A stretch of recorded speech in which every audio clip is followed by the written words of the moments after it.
Alright, good evening everybody. It's your boy Akeen and welcome to today's vlog. Here to continue with all of my previews for the 2013 college football year. Today, as promised, I need to talk about the Big Ten Conference. Now last season we had a lot of emotions last year. It was pretty much a roller coaster in this Big Ten Conference as far as what we thought coming towards the end of the season. We were very inspired by one team, another team we was a little bit disappointed in, and plus the weirdness of that Big Ten championship between Wisconsin and Nebraska. But I'll get to that in just a second. I'm going to start things off with headlines coming into the Big Ten Conference this year. At number one, the Nebraska Cornhuskers and quarterback Taylor Martinez. Now he is entering his senior season and all eyes will be on him, and hopefully he will finally lead this team to a conference championship. He didn't do so in the Big 12 championship and had an opportunity to win it last season, but ended up choking at the end. They had a terrible game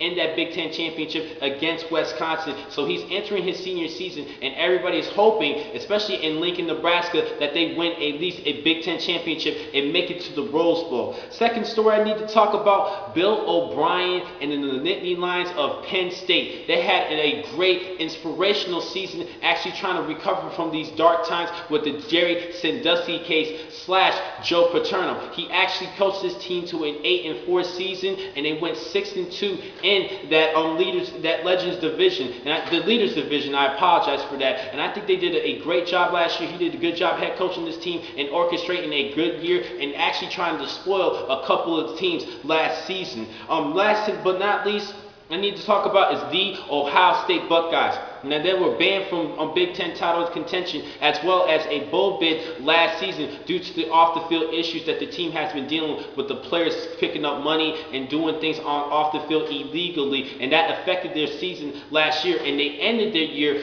12-0, an undefeated season, and they're looking to route that into this year, and they have the opportunity to do so because they have a lot of great key returning starters. Now entering this year, there's a couple even high hopes on one particular player, running back Carlos Hyde, who was just 30 yards shy last season of being the first running back in Urban Meyer's career to rush for over 1,000 yards. But he's ended up dealing with a little bit of a court case, which was dismissed. But he's actually going to be dealing with suspension with this team, so he's definitely going to miss a couple of games, if not the entire season. But still, the Ohio State Buckeyes are still stacked, and they're looking to go undefeated and win this Big Ten championship, and at least make it to a Rose Bowl, if not the national championship. Now I have a lot of impact players for you guys on the offensive side. I already mentioned Taylor Martinez, the quarterback for the Nebraska Cornhuskers. He's coming off his best season yet, 23 touchdown passes to go along with just 12 interceptions. I think he just needs to lower that a little bit, but he has improved a lot, which is a good thing. Plus, he rushed for over 1,000 yards last season.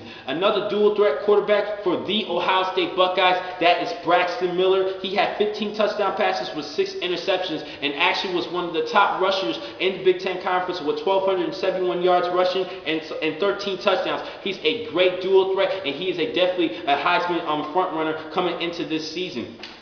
At the running back position, a good impact player for you guys, and that is Venric Mark, the running back out of Northwestern. He rushed for over 1,300 yards, averaged 6 yards per carry, and had over 10-digit touchdowns. I do like this running back a lot, and he's definitely going to be leading that ground game attack for Northwestern, who is very dangerous in running the football. Now, I mentioned Penn State earlier and Bill O'Brien, but one impact player that will enter this season is last season's leading receiving yards leader, and that is Allen Robinson from Penn State. He's a good receiver, and he should be that top target. He has the seniority, and he does have the experience to do well. And whoever is starting that quarterback, he will be definitely that top target coming into this season. So a lot of defense is going to have to watch out for them. And speaking of defenses, I have 3 players in particular that I'm going to be looking at on the defensive side, starting with the Ohio State Buckeyes.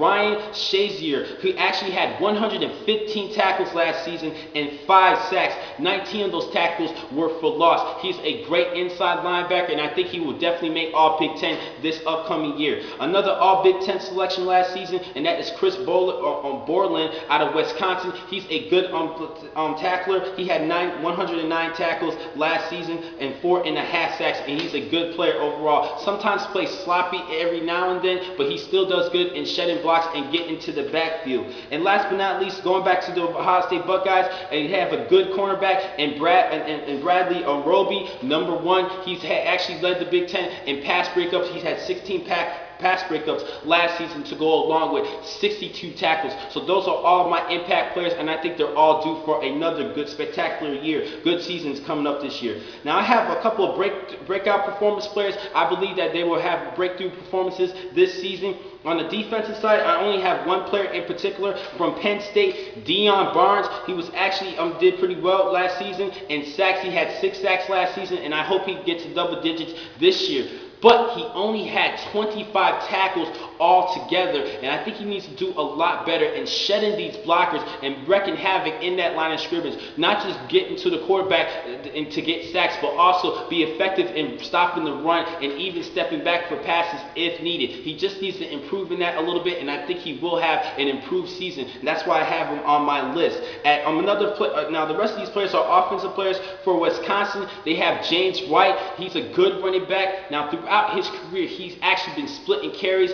Throughout his career, he's a good running back, averages 6 yards per carry, and he will definitely get the bulk of the load for this season. And he will be that leading rusher, just like Monty Ball did last season. And I think that James White can be a Doak Walker finalist coming towards the end of the season. 2 quarterbacks in particular I'm going to be looking at. Nathan Shieldhouse from Illinois. I'm very intrigued to see what happens this season. He's coming off his worst season yet. He had a good promising freshman season where he passed for 17 touchdowns and 8 interceptions, but last year he had 4 touchdowns and 8 interceptions with just over 1,300 yards passing. He struggled a lot last season, and I think he's going to improve this year and probably post up a couple of upsets for the Fighting Illini. The second quarterback I'm going to be looking at, that is Devin Gardner out of the Michigan Wolverines. I think he's a little bit of a better passer than Denard Robinson, the quarterback / receiver from last season, who is now with the in the NFL. I think that Devin Gardner is a decent dual threat quarterback, not like Denard Robinson, but I still think he could be a better effective passer. I think he could be due for a good season.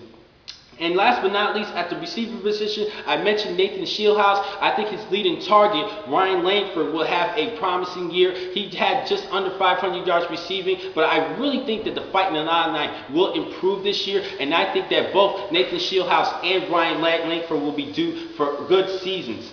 Now I have a couple of impact freshmen, that incoming freshmen into this season, this college football year. Starting on the defensive side, Taco Charlton out of the Michigan Wolverines, the defensive end. Now he has the size and the frame to do well this season. He weighs 260 pounds at 6'6". He does have the size, and he doesn't really have big shoes to fill, but they're going to definitely in dire need for a pass rusher, and I think that Charlton could be a good guy. Now last season the sack leader was Jake Ryan. He actually had 4.5 sacks, and he was the leading tackler as well. He's a great performer, but he had a severe knee injury, so Taco Charlton is going to definitely have to step up this upcoming year.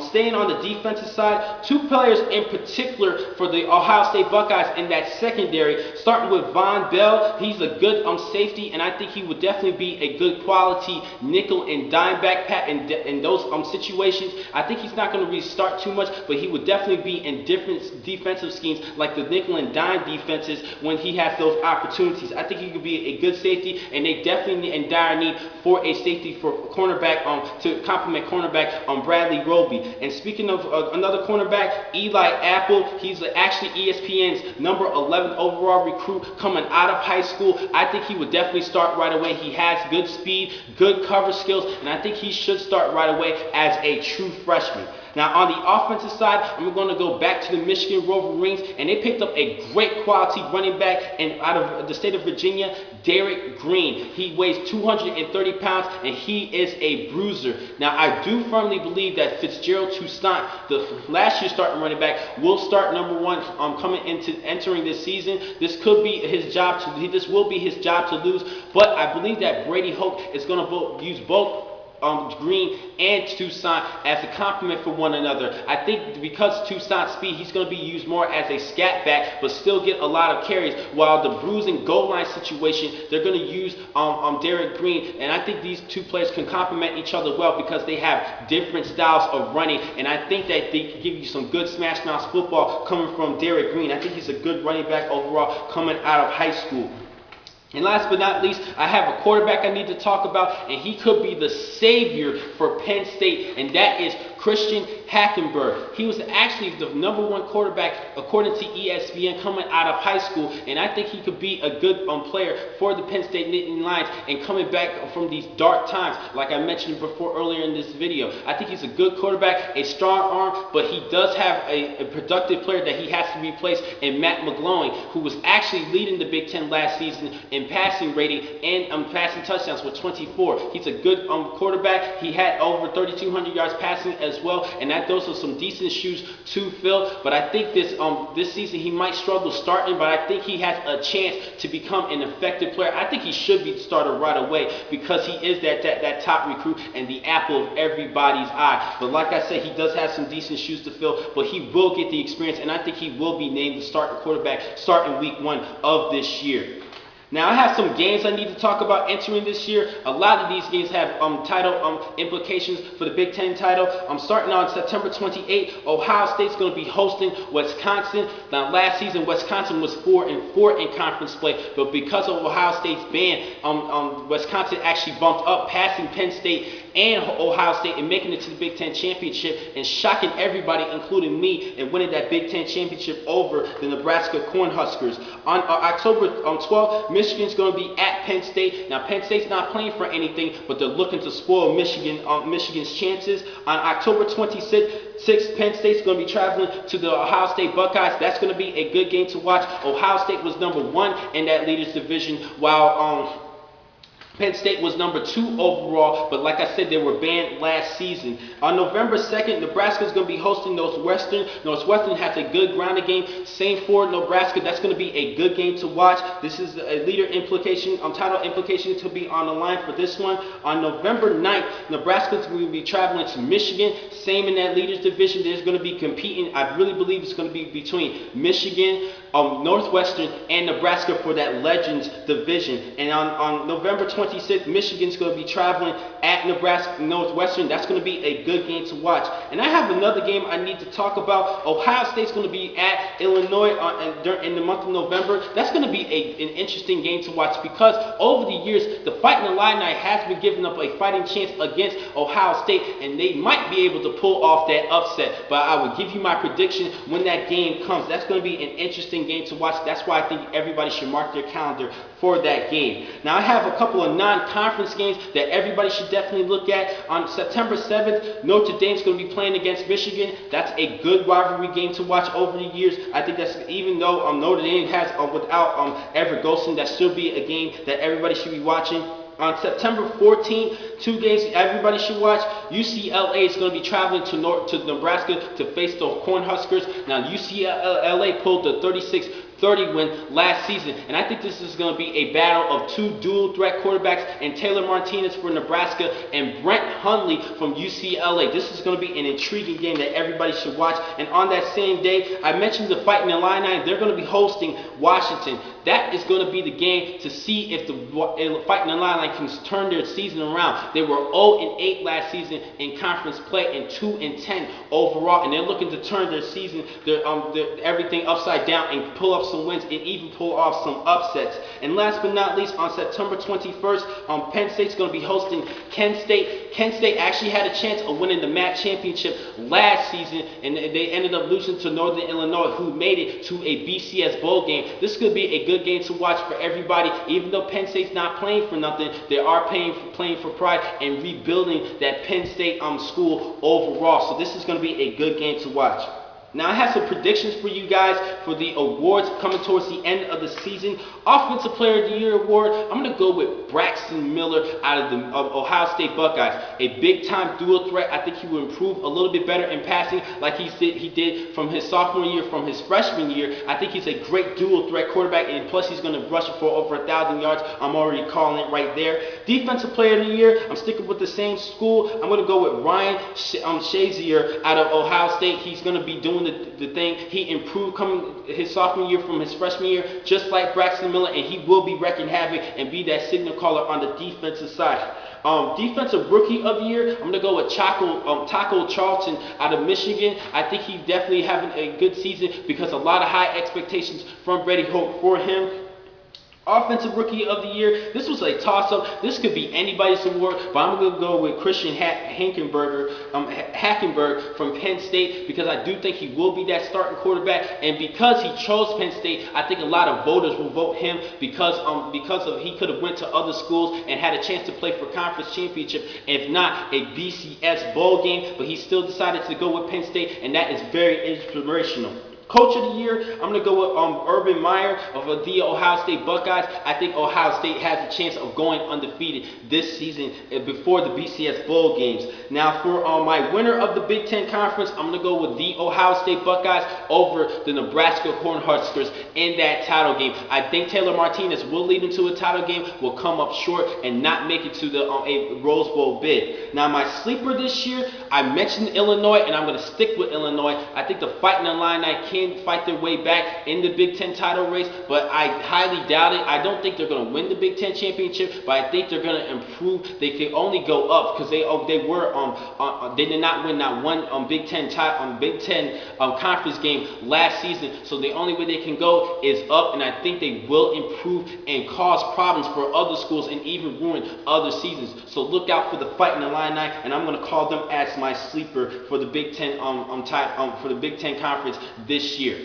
Now, the next time I'm going to catch you guys is on Saturday. Now, tomorrow I'm going to be moving to a new apartment. I don't have time to upload a video or even do any extra research if needed. And on Friday, I have too much work I need to catch up for Thursday at my full-time job. So the next time I'm going to catch you guys is on Saturday, where I will give you a preview of the Pac-12 conference. Thank you for watching this vlog. I'm your man, Akeem McCall. Be easy.